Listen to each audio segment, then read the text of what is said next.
दोस्तों, कैसे हैं आप लोग। उम्मीद करता हूं कि अच्छे होंगे और काफी एंजॉय कर रहे होंगे। दोस्तों, ये बात तो आप जानते होंगे, एक डॉग को मेंस बेस्ट फ्रेंड कहा जाता है।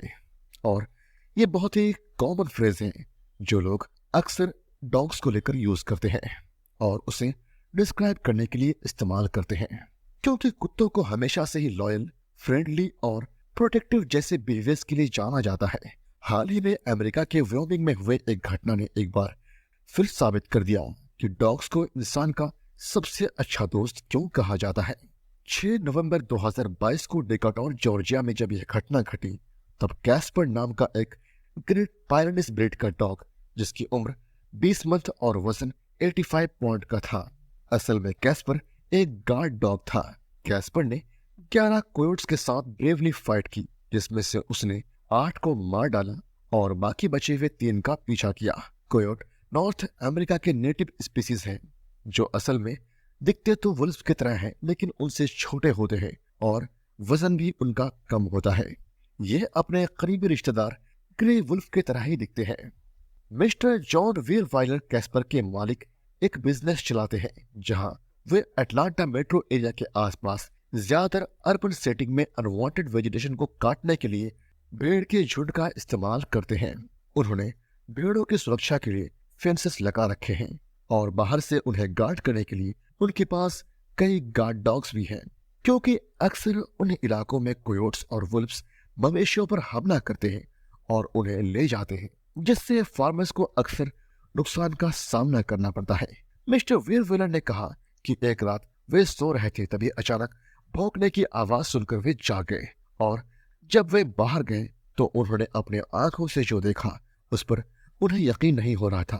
उन्होंने देखा कि कैस्पर अकेले ही कोयोट्स के झुंड से लड़ रहा है और उन्होंने देखा कि कैस्पर इतना ज्यादा एग्रेसिव था कि उसने एक कोयोट के सर को उसके धड़ से अलग कर दिया।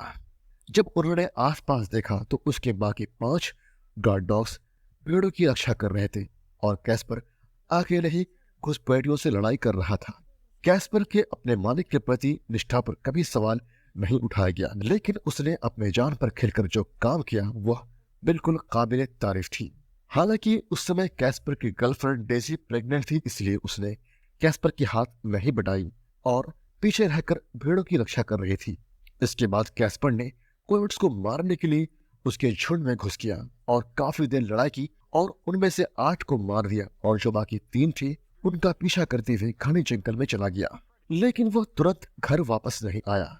वेरेवर ने सोशल मीडिया पर कैस्पर को वापस लाने के लिए मदद मांगी। 2 दिन बाद वो वापस लौट चुका था, लेकिन उसकी हालत बहुत ज्यादा खराब थी। उसके शरीर में कई जगह पर जख्म थे, उसके पूंछ के पास भी काफी गहरा घाव हो गया था। जब उन्होंने कैस्पर को वेटरनरियन के पास लेकर गए तो पता चला कि उसके पूरे इलाज का खर्च लगभग $15,000 होगा, जो कि एक काफी बड़ी रकम होती है। इसीलिए लाइफलाइन एनिमल प्रोजेक्ट ने एक को फंड में कैंपेन शुरू किया, जिससे इस बिल को पे करने के लिए काफी लोगों ने डोनेट किया और इसी के साथ कैस्पर का इलाज मुमकिन हो पाया।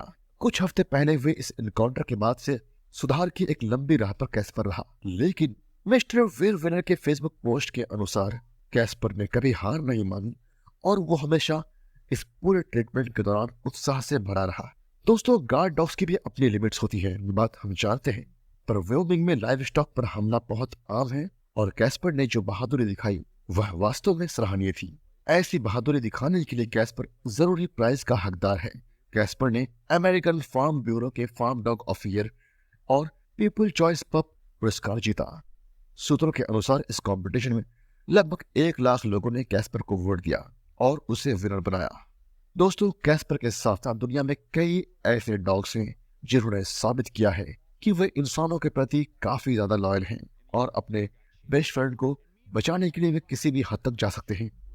और ऐसे कई एग्जाम्पल्स हैं, जैसे कि जापान में हाचिको डॉग था, जिसकी कहानी शायद आप लोगों में से ज्यादातर लोग जानते हैं कि कैसे वह अपने मालिक के लिए सालों तक इंतजार करता रहा। अगर आप नहीं जानते हैं हाचिको की कहानी तो कमेंट में #हाशिको लिखिए, मैं उस पर एक वीडियो जरूर बनाऊंगा। Thank you so much guys.